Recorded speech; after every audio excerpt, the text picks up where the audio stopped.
Welcome back. I'm playing Warhammer 40,000 Battlesector, and I thought it would be helpful to give some tips on the multiplayer using the Forces of Chaos like I did with the other factions. People seem to appreciate those videos, so I thought I'd give my 2 cents here now that I've played probably 20 matches online with the Forces of Chaos here. So kind of the backbone of almost any army. I don't think I've fought a Chaos that doesn't have at least one Bloodthirster, is this unit here. And the reason for that is this is probably well, it's not probably, it is the single highest damage dealing unit in the whole game. They only cost 300 points, which isn't terrible. It is one of the most expensive units in the game right now, but it has 600 health, it's got 2 action points, it's got 5 movement, and then if you take into consideration that it can also use these wings which give an additional 2 movement plus its 2 action points, this thing can cross 9 boxes in 1 turn if you're going to use up your action points. Why would you do that, you're asking? You would want to do that if you're playing a strategic command objective, because you can place them on the map next to the objectives, and this guy will be able to capture guaranteed at least 1, maybe 2 on the first turn, maybe even more depending on where they are, and if you have multiple Bloodthirsters. So that's kind of your big move there, is you'd fly them in, then you'd move them 1 more turn. The 3rd turn you can then use to cast Demonic Ritual to summon additional units. What this does is it randomly will summon a Blade Master, a Blood Crusher, a Bloodletter, a Flesh Hound, or a Skull Cannon. Now it's completely random, so you can't select which one to get, but it can be amazing, especially if it comes out to be these Blood Masters, and assuming you're not needing things to soak up Overwatches, because then these guys can summon even more demons on top of it if you keep them back.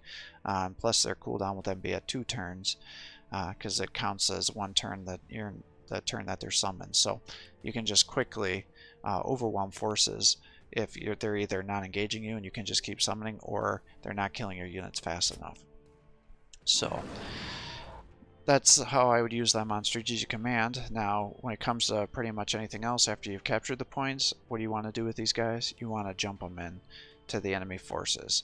So unfortunately, with the Dreadful Wings, it does decrease your accuracy, and so you can miss attacks pretty easily with the Bloodthirster, which can be absolutely terrible, because you're going to be jumping these guys into a big swarm of enemy units, and then because this guy is so powerful, he's just going to automatically soak up all the shots the following turn. So you definitely will need to get in there and just mess stuff up to get your points, 300 points worth of damage on these guys. So how to do that? It depends on the forces. If you're fighting people that use what I call swarm tactics, which is where they're using a lot of lower tier units, you're going to want to jump in, use this Insensate Rage. Ideally, when you're jumping in, you're going to want to be behind the unit you want to attack, so then even with that melee accuracy, you'll still have 70 to 90% chance to hit. By using this Insensate Rage, it gives you a buff to your damage, being 25%, and it also has a 3x3 psychic damage, where it does 11 to 15 and also damages momentum. So if you're the first one to engage, obviously the momentum's not as big of a deal, but especially say with Tyranids, who and if you have 2 Bloodthirsters and you're fighting like a massive swarm, if you jump 2 of these guys in and you stack the distance with the Insensate Rage, it'll then kill all the Tormagants that are near you, and then you can sit there and take out the Tyranid warriors. It would take 2 attacks with their main attack, but what you can do is do this, stack these 2, kill all the Tormagants, have them attack 1 Tyranid warrior.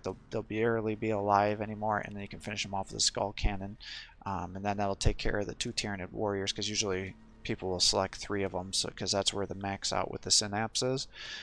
Or if there's like Inceptors, the jump backs with the plasma pistols, people will frequently use those with the Space Marines, because they're actually really good at killing the Bloodthirsters, so you got to be careful with that. Or enemy heroes, because you can just do crazy things, and then like I said, every 3 turns you could, if you pull them back and they almost get killed, then you can then use the summon ability, the Demonic Ritual, to summon more units.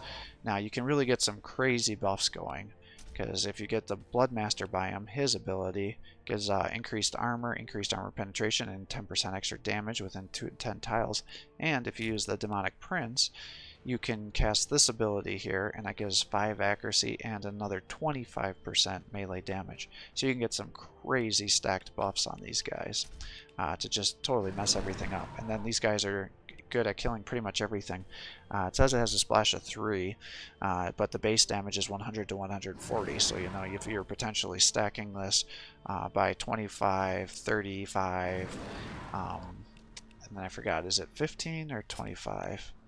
Yeah, 25. So now you've got it to 50, 60% extra damage. So it's just like, holy man, you can just kill almost anything here, whether it be dreadnoughts, predators, enemy commanders. So that way when you're sitting there killing everything, it'll work out in your favor. Now, definitely against the low tier units this is good, but it also works against like Assault Marines, because by far the most common faction you're going to be fighting on the multiplayer is going to be the Space Marines, because they're the strongest faction. So what you can do with the Insensate Rage, it'll hit everything, do some good damage, buff your units, but then once you hit the Assault Marines with this, you can finish them off with a single attack with the Skull Cannon here, and that can really mess things up, because you want to be careful with the Assault Marines, because they can either jump and use their buff to then do a bunch of damage to you, they can counter jump you, or they can just sit back and throw a bunch of crack grenades on your bloodthirsters or heroes. So you got to be a little careful with that, but that's the easiest way to kill them. The other thing you got to be careful is with the Hell Blasters. They can really mess this guy up, because he's an easy target to hit, because he's got minus 20 evasion. So pretty much anything that attacks this guy is going to hit. Hopefully he's going to land his attacks. The second unit here, and then he can be an HQ unit. I would never use him as an HQ unit. He's going to need to be in the front line, messing things up. You don't want to take a chance of him getting killed, because he's going to automatically get all the fire shot at him. So probably not going to want to be the guy that you select as your HQ, even though he can be that. The next unit that has the possibility for an HQ unit is the Demon Prince. This guy is also really good. I haven't played a lot of matches with him, but I've seen several players do it, and I definitely would consider using him, because he's only 250 points, which isn't terrible. He does decent damage at range. He's got 3 attacks at 21 to 28, and it's got splash damage. So you can definitely, if your Skull Cannon misses its attack, this guy can definitely finish off the units for you. His default package is the Hellforged Sword, so if you run in and get some melee, he does excellent damage with some splash of 3. He tends to miss the attack a lot, so if you can get some flanks, that's always recommended. Ironically, he also has this axe here, and I don't understand why anybody would select this axe. It costs 40 extra points. It barely gives you any extra damage. It goes from 75 to 100 to 90 to 120. It gives you some more armor piercing, but it has no splash. The damn thing needs splash damage. Why this is even an option the way it is, that must have been an oversight, because I've never seen anybody use the axe. I would never use the axe. Don't get the axe the way it currently is. It's just a total waste of 40 points. But like I said before, it has this Might over Magic, which gives you buffs to all your units that are around him. It costs 1 action point, so you can still do good things with it. He has the Demonic Ritual, which summons, and all the summoners have 4 ammunition, so if the game is really being dragged out, you can definitely do some great things. He does have the ability to have this bonus attack every 2 turns, which does 33 to 45 with an armor piercing of 7, and hits up to 4 models, so it definitely can help you clear out the weak chaff that's in front of you. And then he has, just like most of the chaos units, he has the Unstoppable Fury, which gives you 25 evasion when you're taking Overwatch or reaction fire. But again, this guy should not be doing that, because he starts with an evasion of negative 15. The next unit here, this guy could potentially be who you'd want for your HQ. If you're going to sit back and have him attack with range and then buff your units, and you want to go back and forth, that could be a good choice, but I tend to make it a Bloodmaster, actually, because these guys only cost 110 points. They do good melee damage. You wouldn't want to get them to be like in a 1-to-1 match with most of the enemy heroes, or a Dreadnought, or one of the elite tier Tyranids, because he'll get out damaged, because he only does 41 to 55 damage. Where he really shines is with all that splash damage to help you clear out low tier units that may engage him, and he's got armor piercing of 7, but you wouldn't want to attack elite unit unless you're getting flanks here. He only has 180 health, so he's definitely squishy, but he does have 2 action points just like the other HQ units here. His armor is lower though. You know, this has 7, 8, this one's got 5, but his evasion is a little higher, so if you were to need somebody to soak up Overwatch, you could potentially do it with this guy, but again, because he's a single unit, only has 180 H point, I would not recommend that, but you could potentially because it goes up to 45 with that ability. The big thing that these guys have is you can stack the buffs. So increase the armor by 1, increase the armor penetration by 1, increase the damage by 10% for all demons within 2 turns. So definitely summon, get some attacks, stay back, buff your units, especially if you're doing a bloodletter army, and you can get some really big buffs going. The next unit is the Blood Crushers. Now these guys can be used to soak up a little bit of fire because they do have an armor piercing of 6. But even with the not armor piercing, the armor of 6. But even saying that, they seem to take a lot of damage. They do have a movement of 5, so these guys do cross a little more distance. They start with an evasion of 5, which is still not very good. But their claim to fame is they're the first of your units that are going to have this charge attack. And what this is devastating charge, so I think it gives you 3 or 4 extra movement on top of the movement that you have here, so you can really do a lot of distance crossing here. If your enemies are blobbed together, it does 15 to 20 damage with an armor piercing of 4. It will do damage to anybody that's in front of it, so you got to be careful. I think it only splashes to 4 units. So if you're fighting units that have a lot of models, just be aware it won't hit every model on there, so that can be a little bit frustrating. But the unit that it does hit at the very end gets 22 to 30 damage with an armor piercing of 5. So you can use this to take out higher armored units to at least do some damage, or if you want to just charge through the chafe that's been weakened by some of these other abilities, you can definitely guarantee some kills there, and then they can just get locked down into melee if you're fighting range and things like that. So that's how I'd use them. You wouldn't want them to get into a one-to-one fight with most low-tier melee infantry because they will definitely not be able to win that fight. But because of their movement, if you flank some tanks and things like that, or commander units, they can do some pretty good damage. The next unit is the Bloodletters. Now, if you're fighting them face to face, you're not going to be super amazed with them. You know, with 50 health, 4 movement, 1 action point, 2 armor, these guys can get absolutely shredded by most units. The way that they really start to do a lot of damage is once you start buffing them with these guys, buffing them with these guys, and then you stack them up with other Bloodletters, they'll start stacking murderous tide charges, which will give you critical hit chances. And it's within 1 box around these guys. So all of a sudden you've got this like semi-decent guy that does 15 to 20 damage per model that all of a sudden is being buffed up, doing, you know, 20 to 30 damage per model with an armor piercing of 8 and 80 accuracy. Definitely can do some damage. And then with armor piercing of 8, they can do damage against pretty much anything. So definitely got to be careful. And if all of the models are here together and they're buffed and they're attacking your HQ unit, some damage is going to be done. They're even good against vehicles and everything with the amount of armor piercing that they have. The next unit is the Fleshhounds. These are used to be a weak flamer with their burning roar, and that does have a range of 2, so you can do that, but it only has armor piercing of 2, so anything that has more than 2 or 3 armor, it's not going to do very much damage to them, including most Space Marine units. But say against Tormagon, Hormagons, other Chaos units, it's going to do a lot of damage against those units that have little, or even the Sisters of Battle, they can do decent damage. If you are fighting armored units, though, you'd kind of look at their basic attack here and be like, that doesn't seem very good. 2 attacks with 11 to 15 with an armor piercing of 3. Yeah, it's not very good, but they've got movement of 5. They start with an evasion of 15, so you give them this unstoppable fury, which increases it up to 40%.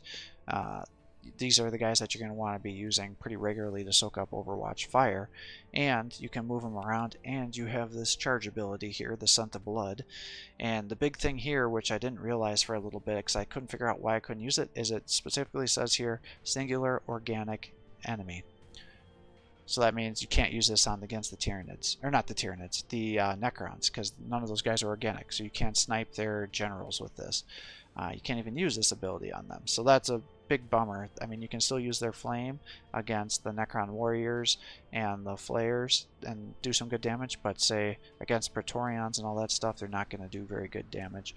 They can still hurt the enemy heroes, assuming you get flanks on them, but definitely a big bummer. But say Space Marines, Tyranids, other Chaos units, you can use this, which will then give them minus 25% range damage received during the attack in case they trigger any Overwatch, and they get plus 25% damage when they actually hit. And the big thing is you can't be suppressed, so even if you're soaking up those Overwatch shots with the pistols, you can still do a ton of damage using that.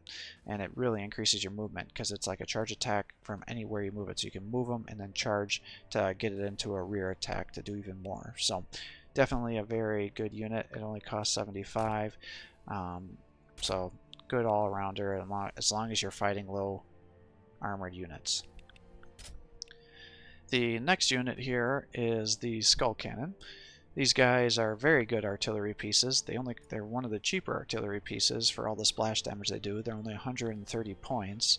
I think they should probably cost a little bit more. I think they're a little underpriced with how they currently are. They've got an armor of 6, movement of 4, 1 action point, 350 health. Not very good evasion, but their big thing is they have the Skull Cannon, which has a range of 7. It's got 80% base infantry, base accuracy, and it does 33 to 45 with splash damage up to 5 units with an armor piercing of 5. So these guys, like I said, get the demonic roar thing going here, weaken the assault marines or pretty much any other low tier unit, finish them off with the Skull Cannon. Tyranid warriors causing you issues, 1 attack here, 1 shot here. Those are some dead Tyranid warriors. I mean, just these guys can just be used as snipers, and then once you've gotten all those low tier chafe out of your way that would have a lot of melee attacks, you can then use their special abilities.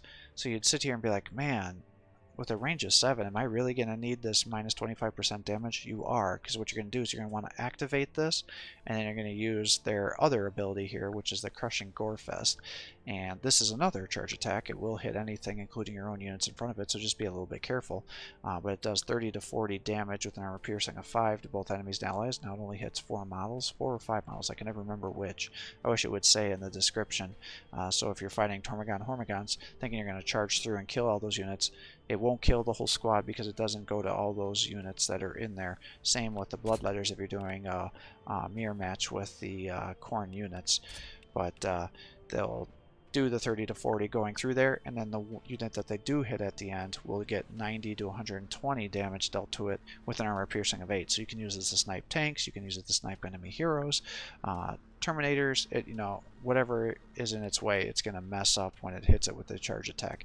Just be aware if you're charging into guys that have melee attacks and you don't kill them, these guys are now going to be locked into melee, and to get them away, unless you kill them with other units, they're going to get hit with attack of opportunities, and then they can't shoot from range because they're there. So you just got to be a little bit careful. So that's the one downside of this, but as long as you're using it intelligently, shouldn't be an issue. And then the last unit for the Chaos faction currently is the Soul Grinder, and this is by far the most disappointing unit out of all of them. Pretty much all these units can have a use. The Soul Grinder is almost never used. I've tried to play it in several matches. It never does well. I've had people use it against me, and it doesn't do well. It's just really disappointing, because you'd look at it, you'd be like, oh my god, this is going to be a melee unit. It's not a melee unit. This is one of the few units in the Chaos roster, other than the Demon Prince, the artillery piece, and maybe the Flamer, because everything here, as you can imagine, with Khorne is melee based, and this unit is actually meant to be a ranged attacker.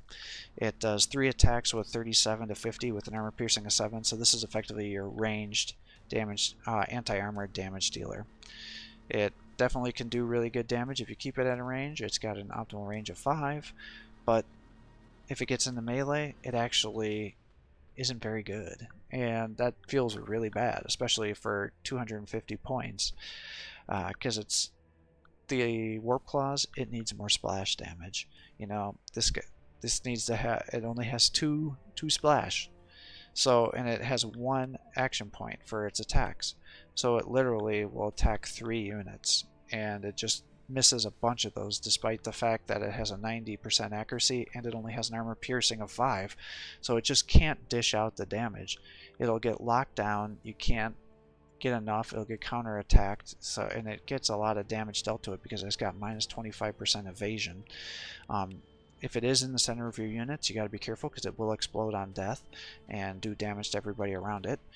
If you are stuck in melee, it does have a bonus attack every 3 turns, which is quite good. It does 67 to 90 with armor piercing of 7, but again, it misses its attacks a lot more than you would expect that it would, and then you're stuck in melee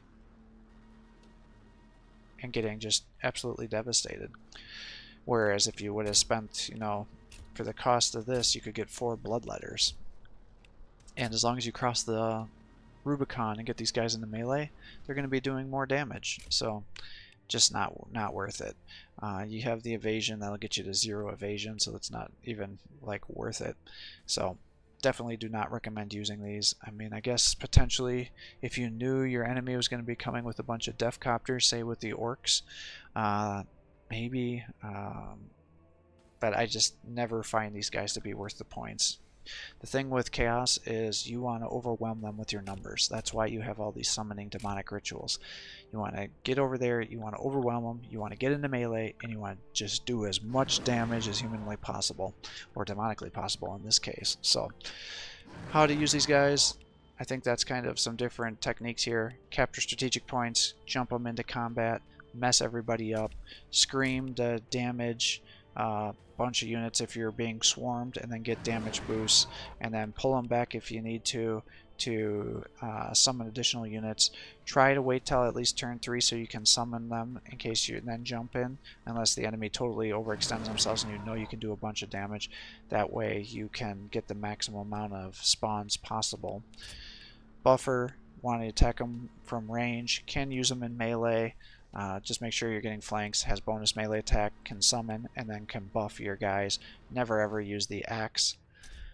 Bloodmaster regularly is the unit I actually set as my HQ because these guys can get sniped too easily. Summons, buffs your units within 2, and then also has some decent evasion if it does get Overwatch. Can use it to tank a little bit. Has the charge attack, and then flank around and lock units down into melee so they can't get away from you. Seems like these guys would be weak up front, have no armor, but amazing armor piercing, do good damage if you start stacking them with other demonic units to get the murderous tide charges going if there's other bloodletters with them, and then stack up their damage with might over magic and having a bloodmaster in the background, and just watch the damage get absurdly high. Weak flamethrower, weakly armored flamethrower unit damages weak armored units with their flamers. Otherwise you want to use them to snipe enemy heroes, but can only snipe organics using their scent of blood bonuses. Otherwise you can still use them as charging attacks and locking units down at range, or at melee, but not great against anything that's got armor. Artillery piece used to mop up any units that aren't totally killed by attacking these other units here. And then if there's high value targets left, elite units, charge in here like a torpedo, hit any units that are in your way, and do massive damage with armor piercing to whoever is in your way. And then the Soul Grinder, ranged unit, armor piercing attacks. You would look at it, think it's supposed to be an amazing melee unit. It's got a bonus melee attack, but you don't want this thing in melee unless it absolutely has to, or you can use him to execute any guys that are already weakened from your other units, because it's just not worth it. You want to use this guy as a ranged damage dealer. So, I hope that's helpful for you guys. To kind of help with some of the multiplayer matches. Obviously, in Exterminatus map, you're just going to be fighting and killing like you would normally. You got to be very careful with the Chaos Forces, especially against anybody that's got flyers, or if there's areas where jump infantry can then be put. onto any sort of elevation where you can't melee them, because you're not going to have much for range units given most of these builds here. So that can be the one downfall. Make sure you're not getting sniped. Be very wary of flamers, because your main units that are going to make up the bulk of your forces are going to be easily killed with these guys. If you are fighting a bunch of flamers, you want to use these guys to soak up the overwatch for you. And try to get as many hits as you can with the skull cannons, and try not to get enticed to just running in and charging in with these guys because you think, oh my god, that's going to be amazing, and it is. But then if you get all these guys sniped, that can be a real nightmare. So try to weaken them down and then charge in. You're gonna feel the thirst of blood, and you want to get skulls for the skull throne playing corn, but you got to be a little more tactical. Make sure you're summoning your guys and then charging them in, so that way you have at least three additional units, but potentially even more if you have multiple blood masters, because these guys only cost 110 points. So I hope that helps you here with your playthrough, because I definitely had to play several matches before I kind of figured out the strategy with them. I was originally really disappointed with them, but they're actually a pretty good faction now that I got more practice. Like I said, range units are their absolute nightmare. So land speeders, death copters, things that can end up kiting you because of increased movements, and any elevation are kind of the nightmare. Or on the maps where they jump infantry can jump up above you, you can't melee them, and then they throw a bunch of crack grenades on you. That's a bad day when that happens. So thanks for watching. I hope this gives you some ideas. If you're enjoying these videos, please give my channel a like and subscribe to encourage me to post more content for you. Have a great day.